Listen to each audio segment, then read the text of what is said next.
andaikan keluarga saya bukan papa saya itu ya. Cukup sering saya mengalami kekerasan verbal gitu ya. Kamu ini jadi anak, ditanyain malah diam gitu. Ada dampak nggak sih yang dirasakan waktu dari masih kecil ya? Dampaknya apa aja sih kalau aku boleh tahu?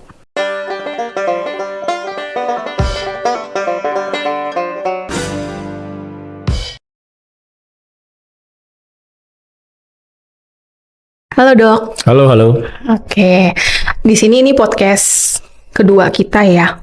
Tapi ini yang pertama kali kita di depan layar nih gitu. Sebelumnya mungkin kita udah pernah kenalan, tapi boleh nggak? Mungkin banyak teman-teman yang belum kenal, yang belum tahu gitu kan. Boleh kenalan dulu mungkin dokter? Ya, saya Dr. Chung Stephen ya. Saya seorang psikiater ya, spesialis kedokteran jiwa. Saya praktek saat ini di Jakarta ya, di daerah Jakarta Selatan. Dan ya saat ini saya bergabung juga dengan New Hope ya, ke komunitas kita ya, di mana saya ya berusaha lah bergabung, memberikan kontribusi saya untuk kembangin juga. Oke, menarik. Aku sebetulnya penasaran, kenapa sih seorang Dr. Stephen ini mau bergabung di New Hope Community atau NHC ini? Jadi untuk tersedianya suatu komunitas ya, tempat kita bisa berbagi kesehatan mental itu memang sudah ada beberapa, tapi belum banyak ya di Indonesia. Dan saya lihat New Hope itu salah satu tempat yang sepertinya akan cukup aman untuk orang bisa bergabung bareng-bareng, lalu kita bisa saling cerita gitu ya tentang masalah kesehatan mental. Dan New Hope ini kan khusus lebih fokus mungkin ke dinamika NPD gitu ya. Dan sepertinya untuk tema itu juga belum banyak ya. Bahkan mungkin kalau yang berbentuk komunitas mungkin New Hope baru satu-satunya ya. Jadi saya pikir saya sebagai psikiater dengan keahlian saya bisa berbagi lebih banyak. Makanya saya ikut serta dalam New Hope juga gitu. Jadi melihat visi misinya mungkin ya ada suatu kesamaan, mungkin juga ngelihat wah, ini belum pernah ada komunitas yang begitu caringnya ya, butuh teman ngobrol, butuh teman curhat yang apa ya, apalagi kasusnya NPD itu mungkin belum banyak atau mungkin baru kita ya, aku juga belum pernah riset sih sebelumnya. Oke, sebelumnya aku pengen nanya random-random aja. Kenapa sih Dr. Stephen tuh ingin jadi psikiater gitu? Aku nanya pertanyaan random aja sih. Apa yang mendasari seorang Dr. Stephen ini ingin jadi psikiater? Apakah ini cita-cita dari kecil atau apa gitu? Boleh diceritain? Banyak sih ya alasan kenapa jadi psikiater gitu ya. Alasan utamanya sih memang karena pergulatan kehidupan di diri sendiri gitu ya. Dan ternyata ketika kita mengalami masalah hidup itu dulunya ya, di masa saya dulu itu nggak banyak resource yang termasuk komunitas, termasuk pelajaran yang membantu kita, mengedukasi kita untuk gimana sih, gimana cara kita menghadapi masalah hidup dan segala macam. Jadi di masanya dulu, ada masa di mana kesehatan mental belum seperti sekarang ya, sudah mulai banyak edukasinya. Nah di masa itu karena sulit gitu, jadi akhirnya saya mencari sendiri. Saya dulu ikut ya beberapa workshop di zaman dulu, lebih banyak motivasi dan segala macam. Tapi kemudian ada beberapa hal yang saya ingin mengetahui lebih dalam lagi. Nah dan ternyata untuk mengetahui lebih dalam tentang penyembuhan diri, tentang bagaimana menghadapi stresor dalam kehidupan. Karena saya seorang dokter dulunya, jadi saya pikir ya udah kenapa nggak sekalian sih jadi psikiater. Jadi dengan saya jadi psikiater saya bisa langsung mempelajari itu. Oh, ini loh kesehatan mental, ini loh gangguan kejiwaan dan bagaimana mengatasi itu. Ya. Jadi benar seperti kata orang kebanyakan ya, banyak yang bilang katanya para profesional kesehatan mental tuh seringkali awal mulanya itu alasannya karena untuk dirinya sendiri, begitu. Seperti itu. Oke.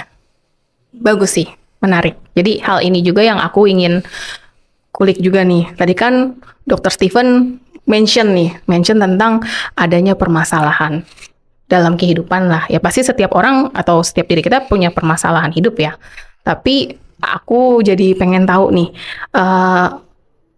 boleh nggak sih Dr. Stephen ceritain gimana kisah hidupnya Dr. Stephen yang tadi tuh ada mengikuti seminar atau apa gitu kan, dan pada akhirnya ingin jadi psikiater tuh menurut aku sih menarik sih gitu. Boleh ceritain awalnya seperti apa? Apa sih trauma atau permasalahan hidup yang mendasari atau men-trigger ingin jadi seorang psikiater gitu. Iya.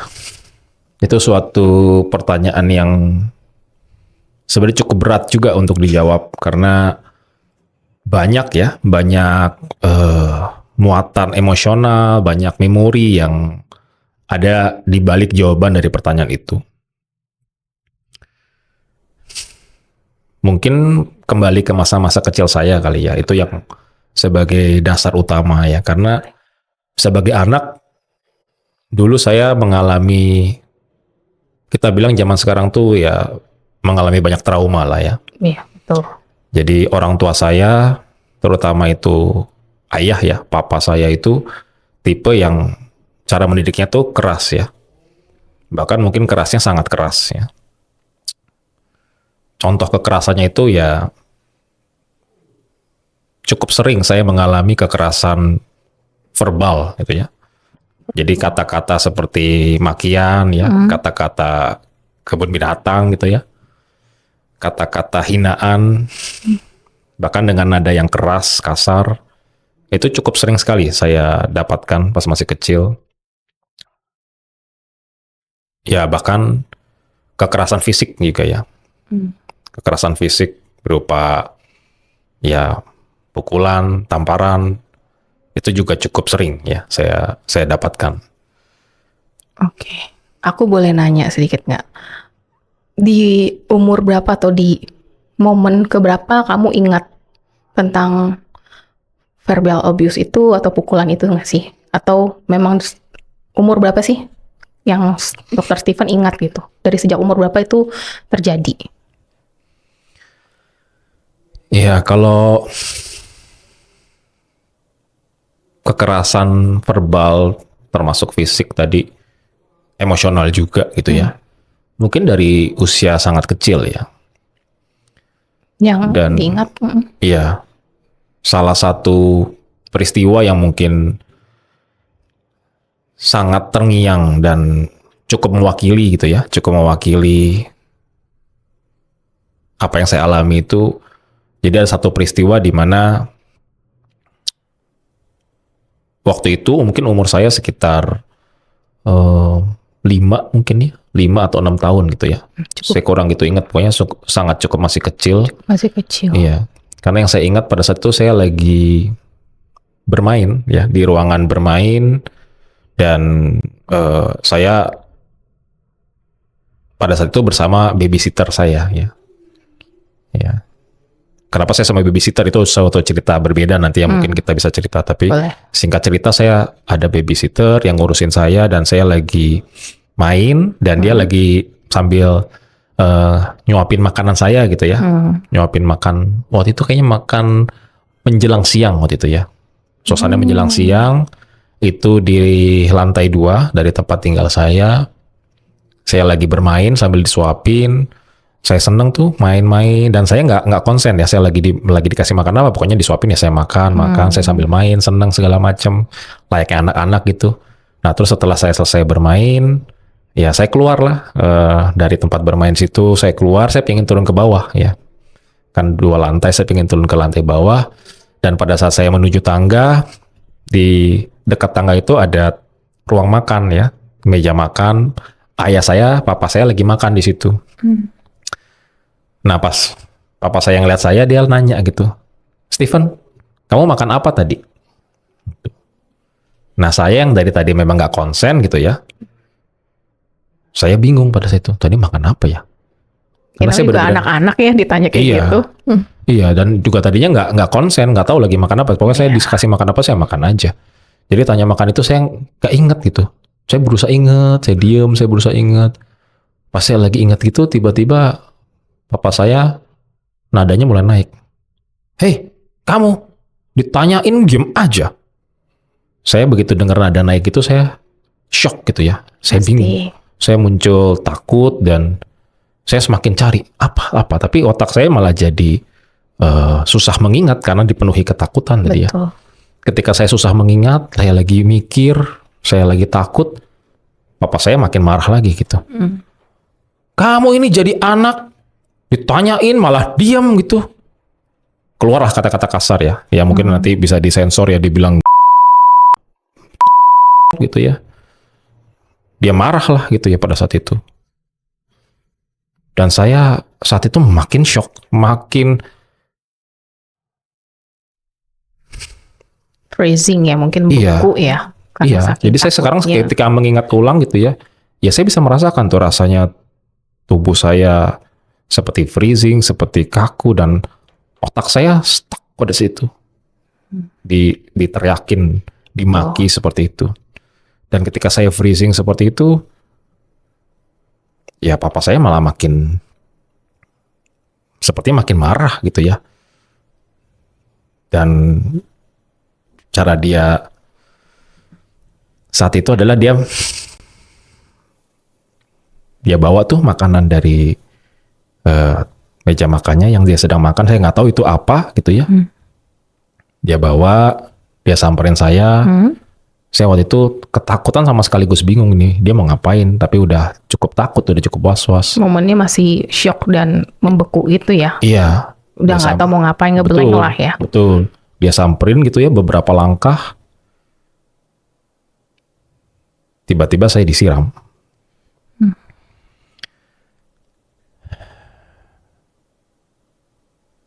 Saya nggak tahu itu apa makanannya. Cuman yang saya rasakan cuman ya kuah panas dengan ya beberapa sisa-sisa makanan yang saya nggak tahu ya. Mungkin itu bakso atau Indomie. Tapi yang saya tahu, yang saya ingat itu kuah panas begitu ya. Dan saat itu saya bahkan nggak tahu saya merasa apa. Kalau sebelumnya tadi saya tahu saya rasa takut gitu ya. Iya. Di detik itu, di momen itu saya kayak nggak tahu lagi rasanya apa.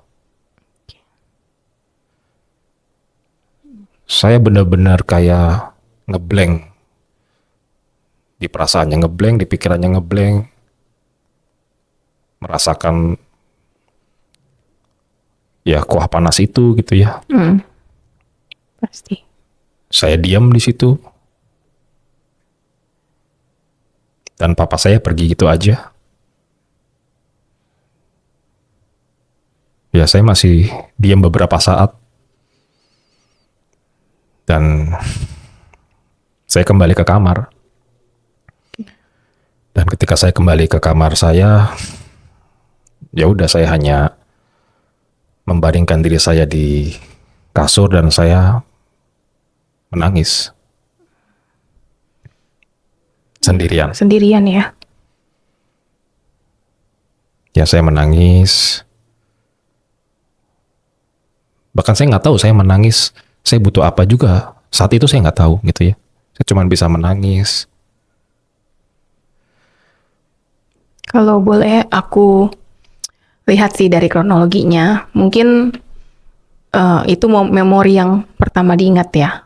Tapi kalau bisa aku baca reaksinya, sepertinya ketakutannya mungkin sedari kecil mungkin ya, ini mungkin yang aku bisa baca. Sedari kecil mungkin sudah ada verbal abuse, tapi yang baru diingat mungkin momen itu tuh ya. Lalu aku bisa membayangkan sih momen ya membeku atau bingungnya. Mungkin kalau contoh ekstrim ya sama seperti korban rape, atau mungkin kalau ketika kita dapat perlakuan yang tidak mengenakan lah seperti pelecehan seksual atau segala macam, mungkin itu kali ya momen bingung freeze itu pasti terasa ada sih. Dan mungkin kondisi seperti itu karena pasti seorang anak kecil tidak pernah bisa membayangkan bahwa hal itu terjadi. Apalagi tadi posisinya mungkin dokter lagi main, mungkin pertanyaannya juga bagi anak kecil berat ya. Maksudnya, abis ini makan apa ya? Seringkali anak kecil juga kan nggak bisa jawab jujur. Gitu. Menangis. Berarti tadinya kan ada babysitter ya. Berarti setelah, aku pengen nanya lagi, setelah kejadian itu, apakah papa pergi gitu aja tanpa minta maaf? Apa membaik, apa ya? membujuk lah seorang anak kecil tuh jangan nangis lagi, ini mainan atau apa, atau memang momen-momen itu ya terjadi setiap hari dan udah dibiarkan aja gitu. Tuh gimana? Kan tadi menangis tuh. Iya, jadi contoh peristiwa seperti itu sebenarnya mewakili banyak peristiwa-peristiwa lain yang saya alamin. Dan umumnya ya setelah papa mungkin melakukan kekerasan itu ya umumnya dia setelah dia melampiaskan gitu ya kemarahannya, kekerasannya, ya setelah itu dia bisa pergi sih ya. Dia pergi begitu saja dan ya kalau tadi ditanya apakah pernah meminta maaf, dia tidak pernah meminta maaf ya. Bahkan sampai saya dewasa gitu ya, sangat bisa dihitung jari ya momen dia meminta maaf. Dan dia juga tidak menenangkan saya ya, menghampiri saya, ngajak bicara baik-baik mungkin seperti itu, nggak ada juga ya. Jadi lebih cenderung habis setelah dia melampiaskan kemarahannya, kekerasannya ya sudah ditinggal, dan besok-besok ya terkesan tidak terjadi apa-apa dan mungkin dia kemudian melakukannya lagi gitu ya, dalam bentuk-bentuk peristiwa lainnya gitu. Berarti ya tidak ada, biasanya kan seorang orang tua merasa bersalah, misalnya walaupun tidak minta maaf, biasanya dibujuk, ayo kita jalan kemana, atau membelikan mainan, atau apa hal yang membuat si anaknya ceria lagi ya tentunya. Tapi tidak ada ya. Iya. Tidak sememorinya dokter berarti. Saya sih maunya begitu. Berarti tidak ada. Berarti waktu itu perasaan, aku pengen ngulik sedikit ya tentang masalah rasa ini. Berarti ketika itu selalu terjadi ya hampir setiap hari, apa sih yang muncul pertanyaan dari seorang dokter Stephen yang masih kecil itu? Kan pasti ada kebingungan, tapi ada pertanyaan kah? Ada rasa marah kah atau apa yang terlintas di pikiran waktu itu? Kalau bisa kita balik ya, di dokter Stephen yang masih kecil ini apa? Dengan kejadian seperti itu. Ya, jadi saya memang ini benar-benar berusaha untuk sekedar menjadi diri saya yang saat itu ya. Dengan saya yang belum tahu keilmuan, yang saya belum memulihkan diri saya sendiri. Jadi saya yang waktu itu di dalam benak saya atau jiwa saya cobaan kayak, kenapa ya? Kenapa kok hidup saya dipaksa untuk memiliki ayah yang seperti itu? Kenapa kok hidup saya seperti ini? Apalagi saya ya ngelihat ya keluarga lain, teman-teman saya di sekolah. Tuh. Saya melihat ada interaksi yang hangat gitu ya antara teman saya dengan orang tuanya. Saya semakin bertanya-tanya, kenapa kok hidup saya seperti ini? Saya bahkan bertanya, salah saya apa sih? Sehingga saya diberikan keluarga seperti itu. Dan tidak jarang juga ya, dalam arti cukup sering saya bertanya-tanya dan berhayal,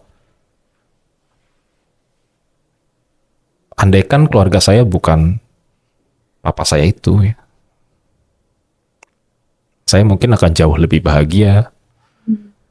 Ya, tidak harus sempurna, tapi minimal saya bisa merasakan kehangatan, kepedulian. Tapi saya tidak mendapatkan itu.